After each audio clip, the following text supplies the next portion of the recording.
यह बात है साल 2008 की। मेरी उम्र करीब 12 साल रही होगी। यह घटना है एक मेले की, जो हमारे शहर में हर वर्ष की भांति इस वर्ष भी लगा था। शाम के करीब 6 बजने को थे। मैं अपने दोस्त के साथ मेला देखने निकल गया था।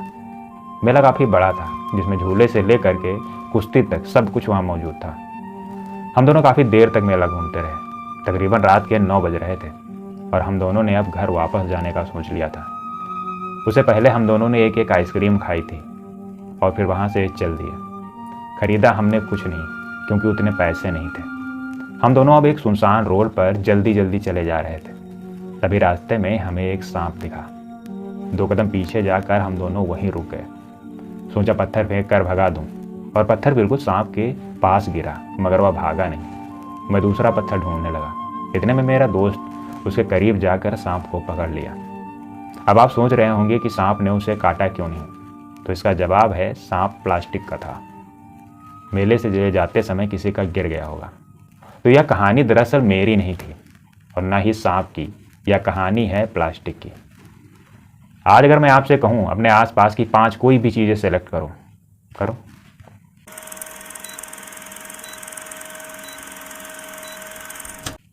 कर लिया, तो देखो 80% चांस हैं कि वह या तो प्लास्टिक की होंगी या उनमें प्लास्टिक यूज हुआ होगा। दरअसल हम प्लास्टिक से घिरे जा रहे हैं, जो ना तो जलेगा ना पिघलेगा। बात है 11 जुलाई 1907 की। प्लास्टिक के आविष्कारक साइंटिस्ट लियो बेकलैंड अपने जर्नल में लिखते हैं, अगर मैं गलत नहीं हूं तो मेरा यह आविष्कार भविष्य के लिए अहम साबित होगा। बेल्जियम में पैदा होने वाले लियो बेकलैंड एक मोची के बेटे थे। लियो के पिता अशिक्षित थे और उन्हें अपनी तरह ही जूते बनाने के धंधे में लगाना चाहते थे। वे समझ नहीं पा रहे थे कि लियो पढ़ लिख कर आखिर क्या करना चाहता है। लेकिन लियो की माँ के मन में अपने बेटे को लेकर के अलग ही सपने बस रहे थे। लियो ने 13 की उम्र में अपने पिता के साथ काम करना शुरू कर दिया था। माँ के प्रोत्साहन पर लियो ने रात की शिफ्ट में चलने वाले स्कूल में पढ़ना शुरू कर दिया।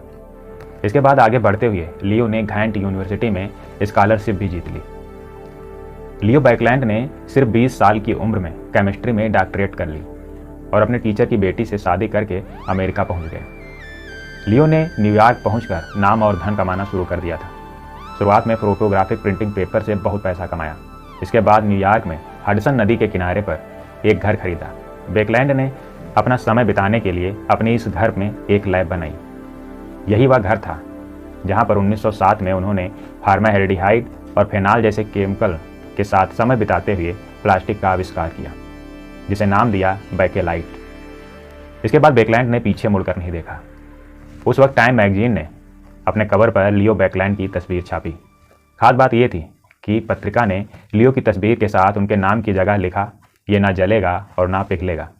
बेकलैंड ने जब ये कहा था कि उनका आविष्कार भविष्य के लिए अहम है, तो वह गलत नहीं थे, क्योंकि प्लास्टिक ने बहुत जल्द अपनी जगह बनानी शुरू कर दी थी। तो आज के इस वीडियो में जानते हैं कितनी बड़ी है यह प्लास्टिक की दुनिया। 8 million metric tons of plastic trash enters the sea from land every year. We're choked with it. Coastlines are collecting it. Landfills are clogged with it. Our trash bags are filled with it. And it's even floating in the air we breathe. Imagine spreading out 9 billion metric tons evenly. We could cover an area the size of Argentina or California 6 times over. India has a plastics problem. The country generates around 5.6 million tons of plastic waste annually. Half of this is single-use plastic. नदी है, 600 बरस पुराना ये है। आता है आदमी घेर के एकदम नारी बना दिए हैं कि कितने बार गाड़ी आ रहे हैं जा रहे हैं, उनके फलक पर नहीं लग रहा है। वो तो पहले ही से कि गंगा बढ़ती जाती थी तो आदमी स्नान करता था। अब गंदे पानी में कौन है। दुनिया में कितनी प्लास्टिक बनती है, इसका अंदाज़ा इस बात से लगाया जा सकता है कि हम अपने पूरे तेल उत्पादन का 8% हिस्सा प्लास्टिक उत्पादन में लगाते हैं।